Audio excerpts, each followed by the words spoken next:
Steelers be concerned that he hasn't shown up yet? Well, at this point, Ben makes a valid point. They've operated so long without him, and there's been so much. Is he coming this week? Is he coming that week? It just gets old. Like they're worried about taking care of their injuries. They're worried about the next opponent. Life has moved on, so they've got to a functioning level in terms of when he is going to show up or not going to show up. Ideally, it's as soon as possible.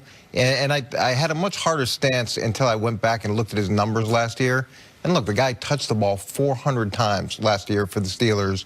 So at this point, we know he's done after the season. We know it's probably going to be an 8-game or 6-game, depending on what it is, relationship.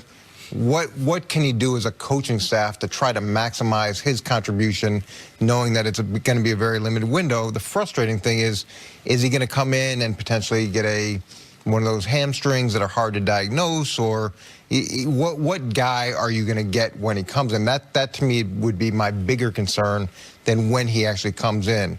It's what's our plan when he comes in, and what are we really getting when he does come back? I was talking to Andrew Filipponi in Pittsburgh yesterday, who's been on this story and covered it as well as anybody in the local media. And he raised to me what I thought was a really interesting question that I had not even considered, which is, at this point, why would he show up at all? And the answer most of us have is, well, you got to show up by week 10, or else the contract year doesn't toll. But the point he made that made me think about it.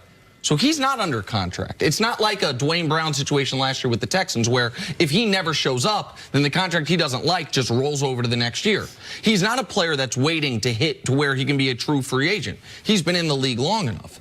All that not showing up means is Pittsburgh could do this again. They could franchise him next year, and it would still just be the second franchise tag. But does anyone here think Pittsburgh wants to go through this again? That Pittsburgh next year wants $14.5 million of their cap to be dedicated to him, to let him run them through this whole rigmarole again? Like, I now believe it's possible he doesn't have no week 10 deadline. He has no deadline. That he might sit out the entire season, dare Pittsburgh to franchise him again. I think organizationally, they would be hard-pressed to do that. And then he hits true free agency, which is what he has wanted to do the entire time. Like, we've imposed this week 10 deadline because in the past, that's about a guy under contract, like when it was Cam Chancellor, when he held out for a couple games. When Earl Thomas, we thought he might hold out because you don't show up by week 10, the contract rolls over.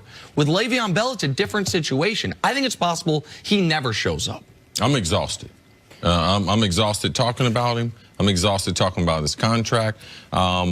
I'm going to try to. I got a job to do, but I'm going to try to talk about the players who want to play and the players who are there.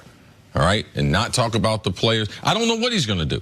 I've never seen a situation like this, and there is going to be a conflict when he shows up, because his commitment to playing football and the commitment that we typically make to each other, he can't stay true to form in holding out and then show up on that day and say, I'm signing up for what everyone else is signing up for.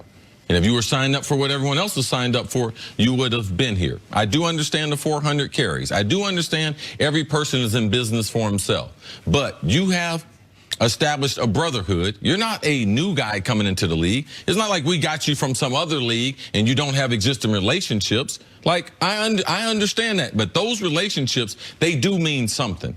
And I would have told some of those guys who their careers and their livelihoods were depending on one of their best player being there.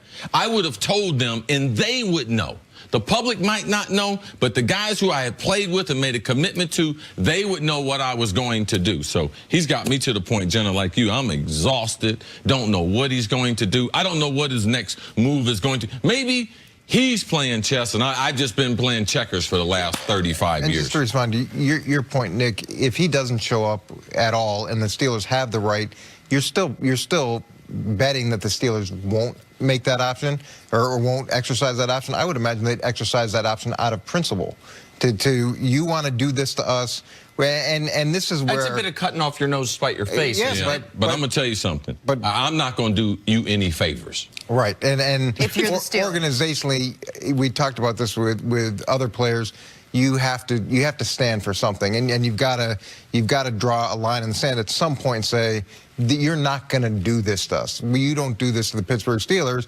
And does he really want to take that chance? Now, if he does come back, there are going to be issues with the people that he had long-term relationships with, friendships with, whose everybody's life depends on this, and you got to make the best out of a bad situation and look at him as, all right, this is a hired gun that maybe we can get something out of that can help us where we want to get to, but it's never going to be the same from a relationship standpoint. I just want to ask you real quick, because you mentioned the soft tissue injuries potential, like a hamstring injury. We've seen guys who just missed training camp are more susceptible, we know the numbers, to one of those soft tissue injuries. He's now missed training camp first half of the season.